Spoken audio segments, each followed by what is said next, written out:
Sotsiokraatia, ringide struktuur ja rollid. Sotsiokraatias on oluline, et kedagi ei ignoreeritaks. Teine oluline põhimõte on, et asju tahetakse teha hästi ja aja jooksul soovitakse sellest saada veel paremaks. Sotsiokraatias ei ole võimuhierarhiat nagu tavalistes organisatsioonides. Selle asemel on funktsioonide hierarhia, mis tekitab struktuuri. Väikesi töögruppe, millel on pädevus otsustada ja tegutseda, kutsutakse ringideks. Ringid on hästi määratletud. Neil on valdkond, milles nad tegutsevad ning eesmärk. Igal ringil on ka kindel liikmelisus. Sotsiokraatias ei ole keskkomiteed, mis kõiki otsuseid vastu võtab. Struktuur sarnaneb hoopis rakkude kogumile, milles igaüks teeb oma asja. Ringid saavad jaguneda ja moodustada alamringe ning selleks pole vaja kellegi teise luba. Need ringid peavad omavahel suhtlema, aga kuidas see toimub? Alati, kui meil on 2 omavahel seotud ringi, on korraga mõlema ringiga seotud 2 inimest. Need 2 ühendajat on mõlemas ringis otsustajate hulgas. Nad hoolitsevad selle eest, et ükski ring ei saaks teise üle otsustada ja et infovahetus toimiks. Kuidas teha nii, et kogu organisatsioon oleks hästi ühendatud? Selleks on koordineeriv üldring, mis moodustatakse võttes 2 liiget iga osakonna ringist. On ülalt alla lüli, keda kutsume koordinaatoriks, ja alt üles lüli, keda nimetame esindajaks. Üldring toetab ringe ja nende tööd ning tagab, et süsteem töötaks koordineeritult. Selle asemel, et tsentraliseerida otsuseid üldringi, püütakse neid suunata spetsiifilistesse ringidesse. Kui pole selge, kes mingi asja eest vastutab, määrab üldring selle töö sobivale ringile. Meil on poolautonoomsed ringid, mis on volitatud oma eesmärki ellu viima ja tegema vajalikke otsuseid. Ning on olemas meetod nende omavahel ühendamiseks, et töö oleks kooskõlastatud. Üldring sarnaneb juhatusele, mis on pühendunud eesmärkidele ja igapäevatööle. Puudu on veel üks asi.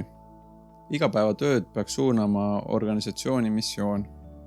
Üldring on tavaliselt hõivatud igapäevaste asjadega, kuid jätkusuutliku organisatsiooni jaoks vajame ka kedagi, kes vaataks tulevikku. Missiooniring on analoogne laeva pikksilmale.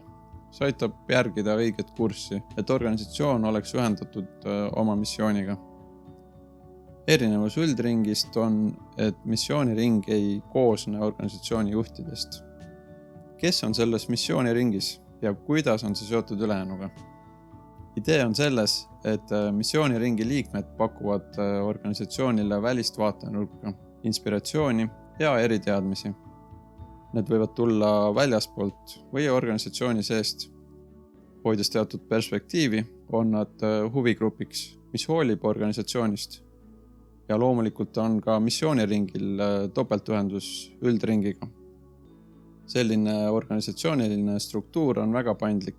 Seda saab kohandada konkreetsetele vajadustele, sest iga ring võib moodustada nii palju alamringe, kui soovib. Struktuur võib ka aja jooksul muutuda. Igas ringis on sisemine rollide struktuur. On 4 põhirolli. Sekretär võtab aega ja veendub, et kõik ringi dokumendid oleksid olemas ja leitavad. Läbiviija rolli ülesandeks on teha iga ringi liikme hääl kuuldavaks ning aidata kaasa selgele ja tõhusale tööle. Iga ring valib ka esindaja, kes kannab ringi hääle üldisemasse ringi edasi, mõjutades kogu organisatsiooni. Ringi koordinaator jälgib tööd ja hoolitseb selle eest, et kõik saaks tehtud. Nii koordinaator kui ka esindaja kuuluvad samas ka üldisemasse ringi. Nagu näete, pole kõigil liikmetel ringis oma rolli. Võrdleme sageli rolle mütsidega, mida ringis kanname. Lisaks ringi rollidele, nagu koordinaator, esindaja, läbiviija ja sekretär, on olemas ka tegevusrollid. Neid rolle saab ring vastavalt vajadusele määratleda, ühendades mõned ülesanded rolliks, mis omistatakse ühele inimesele. Kui roll on määratletud, saavad erinevad inimesed seda rolli täita. ja ühel inimesel võib olla mitu rolli. Võtame kokku seni kuuldu. Ühe keskse võimuorgani asemel on meil otsustus- ja tegutsemisõigus jagatud ning on määratud, kes mida otsustab.